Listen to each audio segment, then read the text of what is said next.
بسم الله الرحمن الرحيم. الحمد لله رب العالمين وصلى الله على النبي الكريم وعلى آله وأصحابه أجمعين. أما بعد، فرع تجب إنابة عن ميت عليه نسك من تركته كما تقضى منه ديونه، فلو لم تكن له تركة سن لوارثه أن يفعله عنه، فلو فعله أجنبي جاز ولو بلا إذن، وعن آفاقي معذوب عاجز عن النسك بنفسه لنحو زمانة أو مرض لا يرجى برؤه بأجرة مثل، فضلت أما يحتاجه المعزوب يوم الاستئجار، وعما عدا مؤنة نفسه وعياله بعده، ولا يصح أن يحج عن معذوب بغير إذنه، لأن الحج يفتقر للنية والمعذوب أهل لها وللإذن.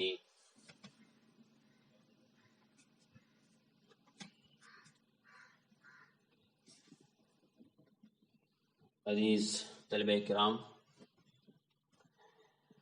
اس عبارت میں اگر کسی کا انتقال ہو جائے اور زندگی میں اس پر حج فرض ہو گیا تھا، لیکن اس کی ادائیگی سے پہلے ہی اس کا انتقال ہو گیا، تو اب اس میت کی طرف سے حج کرنا درست ہے یا نہیں؟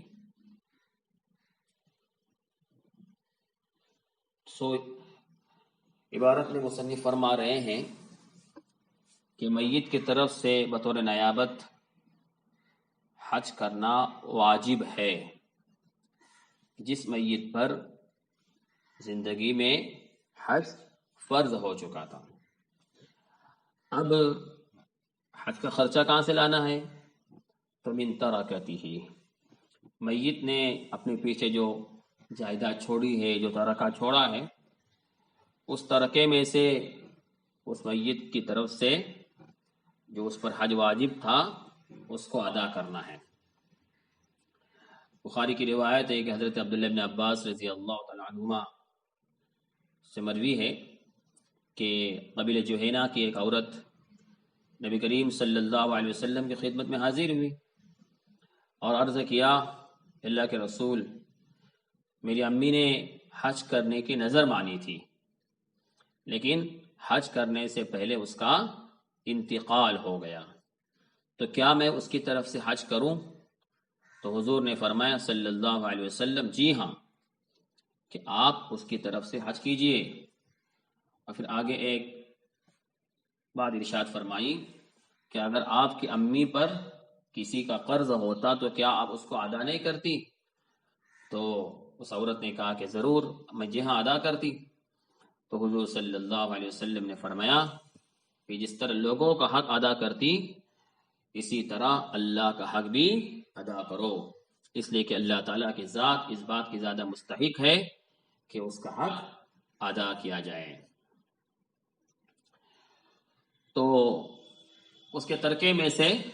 بطور نیابت اس میت کی طرف سے حج کرنا واجب اور ضروری ہے اور فوراً کرنا ہے۔ جیسے کہ اگر اس پر کسی کا قرض ہوتا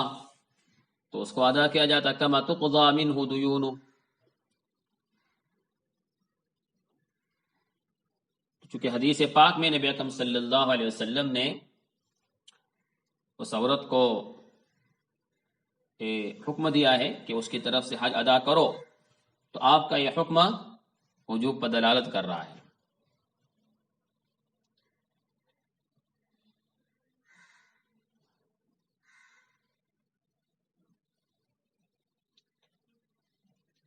لیکن اگر کسی کا انتقال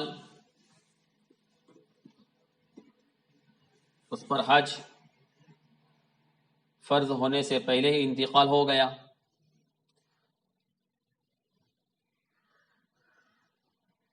تو اس کے وارثین کے لیے اس کی طرف سے حج کرنا یا حج کرانا جائز ہے، تاکہ اس کی طرف سے ایک فرض حج جو اسلام کا فریضہ ہے وہ واقع ہو جائے، اگرچہ وہ زندگی میں حج کا مخاطب نہیں تھا لیکن پھر بھی جائز ہے۔ البتہ یہ بات سے اوپر جو بات ابھی بیان کی گئی وہ فرض حج کے بارے میں کہ جائز ہے، لیکن نفل حج مطلب ایک آدمی مرنے سے پہلے اپنا فرض حج ادا کر چکا تھا، اب اس کے وارثین اس کے مرنے کے بعد نفل حج ادا کرنا چاہ رہے ہیں، تو اس صورت میں بغیر وصیت کے، مرنے والے کی وصیت کے بغیر اس کی طرف سے نفل حج کرنا یا نفل عمرہ کرنا جائز نہیں ہے۔ تو حج ادا کہاں سے کرنا ہے؟ جس میت پر زندگی میں حج فرض ہوا تھا اور اس نے ادا نہیں کیا تو اس کے ورثاء کے لیے اس کے ترکے میں سے حج کرانا واجب ہے۔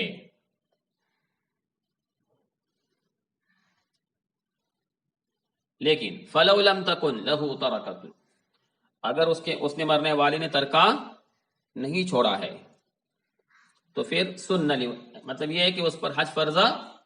نہیں ہوا تھا، تو سن لوارثی ان یفعلہ عنہ، اب ورثاء کے لیے، اس کے وارث کے لیے سنت ہے کہ وہ اس کی طرف سے وہ حج کرے۔ فلو فعلہ اجنبی، اگر اجنبی نے بھی حج کیا اس کی طرف سے تب بھی جائز ہے۔ ولو بلا اذن، اگرچہ بغیر اجازت کے، تو یہ فرض حج کی بات ہے بغیر اجازت کے۔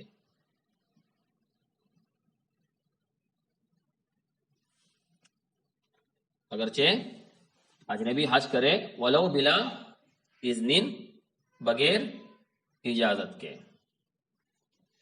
گنجائش ہے۔ لیکن جیسے اوپر میں نے کہا کہ اگر نفل حج ہے تو پھر اس کی وصیت مرنے والے کی ضروری ہے۔ وعن آفاقی معذوب، اس عبارت سے چونکہ استطاعت کی دو قسمیں، استطاعت بنفسی، استطاعت بغیری، تو اس عبارت سے استطاعت بغیری کی طرف اشارہ فرما رہے ہیں مصنف۔ یہ کوئی آدمی آفاقی ہے، یعنی مکہ المکرمہ سے مسافت قصر کے فاصلے کی دوری پر رہتا ہے تو اس کو آفاقی کہتے ہیں۔ تو یہ استطاعت بنفسی نہیں ہے، لیکن استطاعت بغیر ہی، یعنی مستطیع بالمال تو ہے، تو جس کے پاس مالی اعتبار سے حج کرنے کی استطاعت ہے اس کو استطاعت بالنفس کی طرح مانا جائے گا، اور اس کو ضروری ہوگا کہ وہ کیا کرے، کسی اور کو بھیج کر حج کا فریضہ ادا کرے۔ تو آفاقین معذوب سے مراد عاجز عن النسک بنفسی، یہ معذوب کی صفت ہے، وہ ایک تفسیر ہے یہ معذوب کی، یعنی ایسا عاجز آدمی جو سفر نہیں کر سکتا ہے، سواری پر سوار نہیں ہو سکتا ہے، بلکہ اگر سوار ہوتا بھی تو اس کو مشقت شدیدہ لاحق ہوگی جس کو برداشت کرنے کا عام طور پر عادی نہیں ہے۔ تو ایسا آدمی جو انتہائی بوڑھا ہے، لنحو زمانت، کافی لنگڑا ہے، لولا ہے، او مرض لا یرجب، یا ایسا بیمار ہے جس کے اچھے ہونے کی امید نہیں ہے، تو ایسا آدمی جو معذوب ہے اور آفاقی ہے، مکہ المکرمہ سے 2 مرحلے یعنی مسافت قصر کی دوری پر رہتا ہے، تو ایسے آدمی کے لیے کسی شخص کو اجرت مثل دے کر حج کرانا واجب ہے۔ تو تجب انابۃ عن آفاقی معذوب، اس طرح اوپر عن میت تھا، ویسے تجب الانابۃ عن آفاقی معذوب، اجرت مثل کے ذریعے حج کرانا واجب ہے۔ کسی آدمی کو حج کا خرچہ دے دے اور اس کو اپنی طرف سے حج کرنے کے لیے بھیج دے تو اس کے ذمے سے جو اس پر حج فرض ہے وہ فریضہ. لیکن جو آدمی مکہ المکرمہ سے اتنی دوری پر نہ ہو، آفاقی نہ ہو، بلکہ وہاں پر قریب میں رہتا ہو یا مکہ میں رہتا ہو اور عاجز ہے حج کرنے سے، معذوب ہے، تو اس پر ضروری ہے کہ وہ بذات خود حج کرے. اس کے لیے نائب بنانا جائز نہیں ہے، اس لیے کہ اتنی قریبی مسافت سے اس کے لیے سوار ہونا دشوار نہیں ہے. اور لیکن مشقت تو ہے، لیکن اتنی مشقت کا اعتبار نہیں کیا جائے گا قریبی مسافت ہونے کی وجہ سے.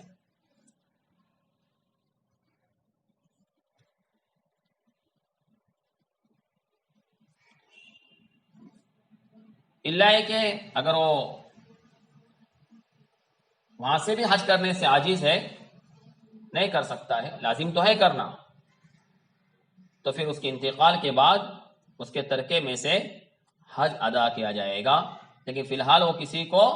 نائب بنا کر حج کرنے کے لیے نہیں بھیج سکتا. البتہ دیگر حضرات نے اس بات کی اجازت دی ہے کہ اگر وہ مسافت قصر کی دوری سے کم فاصلے پر رہتا ہے تو اور اس کے لیے بذات خود حج کرنا دشوار ہے، تو پھر اس کے لیے نائب بنانے کی گنجائش ہے. لیکن مشہور اور راجح مسئلہ وہی ہے کہ اس کے لیے گنجائش نہیں ہے، بلکہ بذات خود حج کرنا ضروری ہے. اب اجرت مثل کی بات آئی. اجرت مثل سے مراد عام طور پر حج کے لیے جتنا خرچہ لگتا ہے اتنا خرچہ اس کے پاس موجود ہو اور اتنے خرچے کے اندر اس کو کوئی نائب مل رہا ہے تو اس پر حج کرانا واجب ہوگا. اگر اجرت مثل سے زیادہ میں کوئی آدمی مل رہا ہے تو اس پر حج کرانا واجب نہیں ہے. مثال کے طور پر ٹکٹ، ویزا، مکہ المکرمہ کا سب خرچہ ملا کے 4 لاکھ روپے ہو رہے ہیں، اور ابھی جس کو بھیج رہا ہے اس کے لیے خرچہ 6 لاکھ روپے آ رہا ہے، تو پھر اس پر واجب نہیں ہے. البتہ بھیجنا چاہے تو بھیج سکتا ہے، جائز ہے، لیکن واجب نہیں ہوگا. نیز یہ جو خرچہ ہے اجرت مثل ہے اس کے فضلت عما يحتاجه المعزوم، وہ اجرت مثل ان تمام چیزوں سے زیادہ ہونا چاہیے جس کی اس عاجز آدمی کو ضرورت ہے. یوم الاستیجاب، اجرت بنانے کے یعنی اس سے معاملہ طے کرنے کے دن، یوم الاستیجار جب اس کو بھیج رہا ہے وہ، تو اس وقت جو اس کے لیے ضرورت کی چیزیں ہیں، نفقہ ہے، کسوہ ہے، کپڑے ہیں، اگر خادم کی ضرورت خادم ہے، اس کے خود کے لیے بھی اور اس کے اہل و عیال کے لیے بھی جتنی چیزوں کی ضرورت ہے، ان چیزوں سے زیادہ وہ اگر اجرت ہے تو اس صورت میں پھر اس پر حج کو بھیجنا واجب ہوگا. یوم الاستیجار اجرت کے دن، تو اجرت کے دن نفقہ، کسوہ، خادم اور دیگر جو ضرورتیں ہیں، ان تمام ضرورتوں سے زیادہ اگر اس کی خود کی ضرورتیں اور اس کے اہل و عیال کی ضرورتیں جن کا نفقہ اس پر لازم ہے، ان تمام کی ضرورتوں سے زیادہ اگر مال ہے اور وہ اجرت مثل کے بقدر ہے تو اس پر حج واجب ہوگا.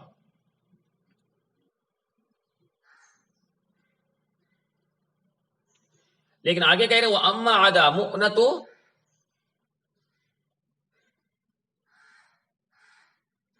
نفسه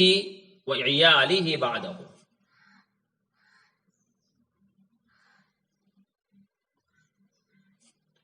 اما يحتاجه ما عدا مؤنة نفسه وعیاله بعده. اس کا مطلب یہ ہے بعدہ سے مراد بعد یوم الاستیجار.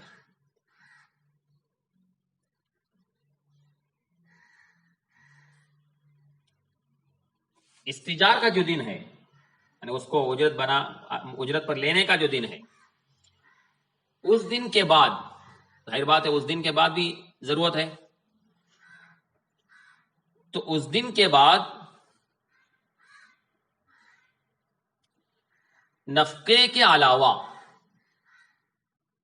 یعنی اس کے خود کے اور اس کے اہل و عیال کے نفقے کے علاوہ باقی جتنی ضرورت کی چیزیں ہیں، کسوہ ہے یا مسکن ہے، خادم ہے،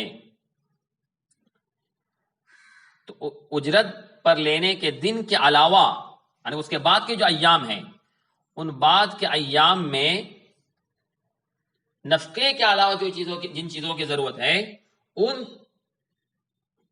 چیزوں کے خرچے سے زیادہ اجرت مثل ہونا چاہیے. حاصل کلام یہ ہے کہ اجرت کے دن جتنی ضرورت ہے ان تمام چیزوں سے زیادہ اجرت مثل ہو، اور اجرت پر لینے کے دن کے علاوہ جو بقیہ ایام ہیں، دیگر ایام ہیں، بعد والے ایام، ان ایام میں نفقے کے علاوہ جو چیزیں ضرورت کی ہیں ان چیزوں کے خرچے سے زیادہ وہ اجرت ہونا چاہیے، تو پھر حج واجب ہوگا. نفقہ اس میں شامل نہیں ہے. یعنی یوں کہیں سمجھ لیجئے کہ اجرت پر لینے کے دن کے علاوہ جو باقی ایام ہیں، بعد والے ایام، ان ایام میں نفقے کا خرچ جو بھی آ رہا ہے اس سے زیادہ یہ حج کی اجرت ہونا ضروری نہیں ہے. چاہے خود کا نفقہ ہو یا اس کے اہل و عیال کا نفقہ ہو، اس کے علاوہ جو چیزیں ہیں، کسوہ ہے، خادم کا خرچہ ہے، مسکن ہے، ان سے تو زیادہ ہونا چاہیے اجرت کے بعد والے ایام میں بھی. لیکن نفقہ شامل نہیں اس میں.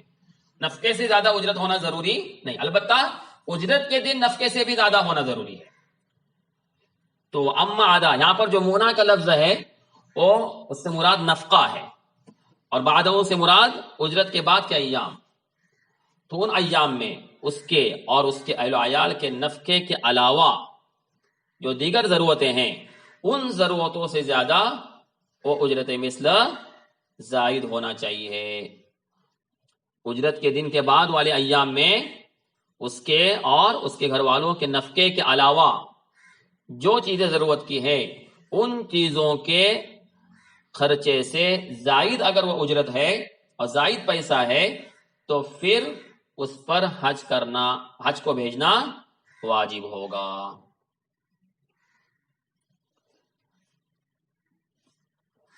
وَلَا يَصِحُّ أَن يَحُجَّ عَن مَعْزُوبٍ بِغَيْرِ إِذْنِهِ، کہ بغیر اس کی اجازت کے، معذوب کی اجازت کے بغیر حج کرانا صحیح نہیں ہے.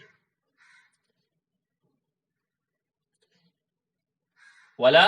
يحج یا پھر ولا يسيء ان يحج، اس کو اب نائب مجہول پڑھی ہے، یعنی کسی کے لیے حج کرانا یا حج کرنا صحیح نہیں ہے، چاہے وہ قریبی ہو یا اجنبی ہو، معذور کی اجازت کے بغیر. اس لیے کہ حج میں نیت کی ضرورت ہے. معذور آدمی جو عاجز ہے وہ ٹھیک ہے، جسمانی اعتبار سے معذور عاجز ہے، لیکن نیت کرنے کا وہ اہل ہے، نیت کر سکتا ہے، نیز وہ اجازت دینے کا بھی اہل ہے. اس لیے اجازت اس سے لینا ضروری ہے. اس کی اجازت کے بغیر حج کرنا صحیح نہیں ہوگا.